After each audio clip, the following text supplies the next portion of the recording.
If you are someone in their college or soon going to be, listen to me carefully. A lot of you may have skills, and even if you don't, learning them isn't a big deal with all these resources. The real problem is getting the best internship. 99% of you don't even know the exact roadmap to crack an internship. So even if you have the best skills, you may never get an internship. I mean, it's 2026.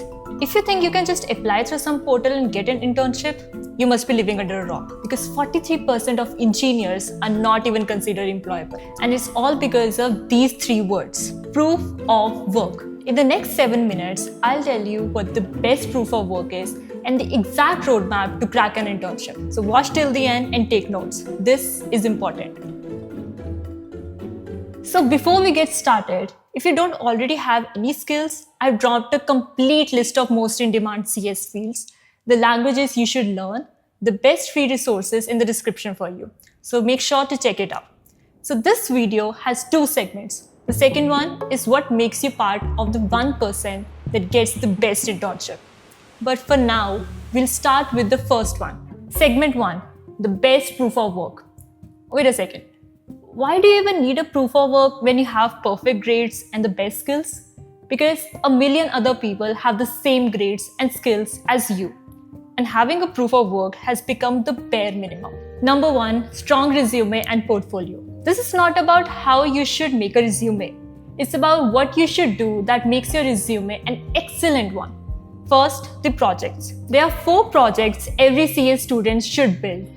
A data dashboard that pulls from a real API, an automation tool that eliminates a repetitive task, and an AI-powered application using an LLM.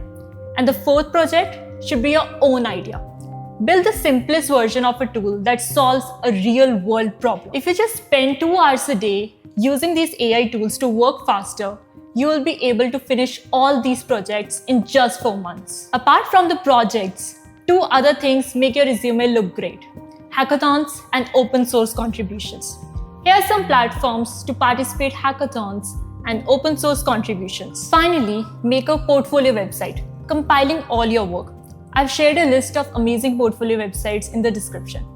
Take a look. But having a strong resume and portfolio is useful only when recruiters actually find it. So how can you make them find your resume and portfolio? Number 2, online presence. Now you must have heard this hundreds of times, but I must say this again. Have an online presence. Set up your LinkedIn profile with your resume and portfolio in it. Post consistently about your project's updates, your learnings, or even on trending topics in your field, even if your posts are imperfect, because without any online presence, you're just an application among 1,000 others. And nobody's going to magically find your GitHub unless they already know you exist. This does 2 things for you.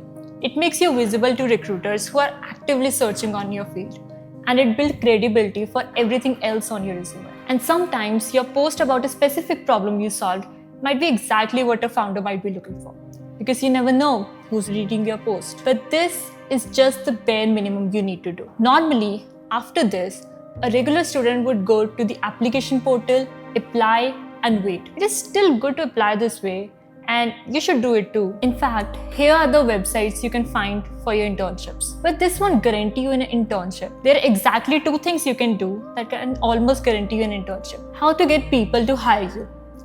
Cold emailing.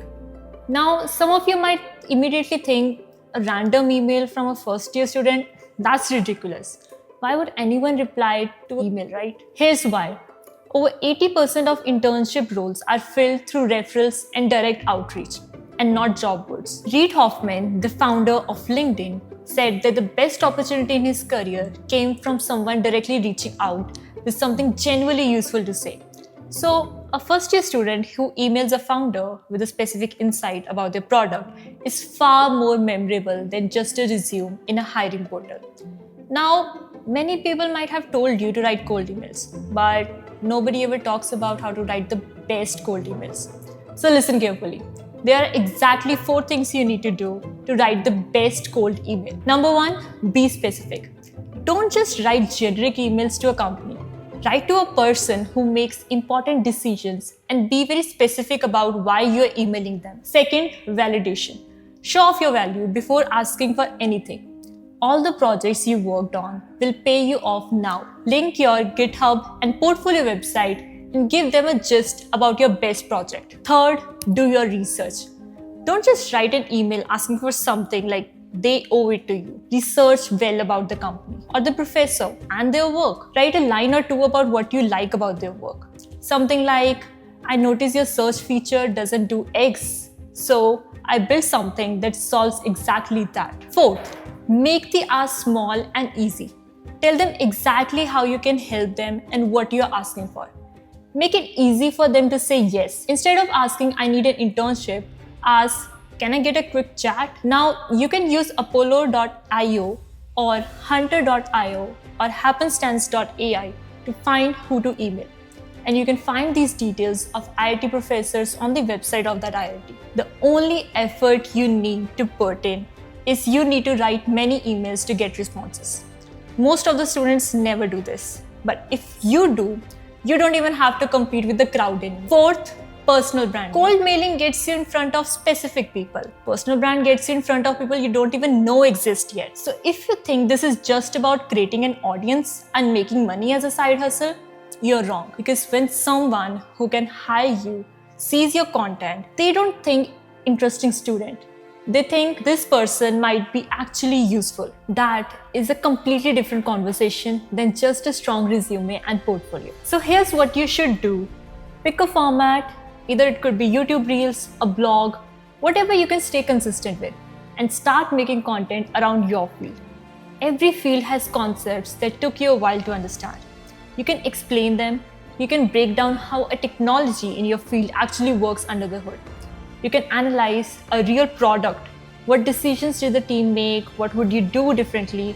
Then actually rebuild something that already exists and show your process. There are many ways in which you can create content in any field you take. At the end of the day, it's about building a reputation for yourself. Maybe one post won't change anything, but 50 posts over 6 months build a reputation that job portals can never replicate. This is the highest leverage a first-year student can use because it keeps working even when you're not actively applying. So there it is. I have given you everything you need to crack an internship in your first year. Except this one last thing you might need. Luck. But luck happens only to those who are prepared for it. So start today. Because 1 year from now, you will already be ahead of most people in your batch if you just put in the efforts. Let me know in the comments what field you're interested in. And if you want more about tech, careers, and college life, do subscribe. See you in the next one.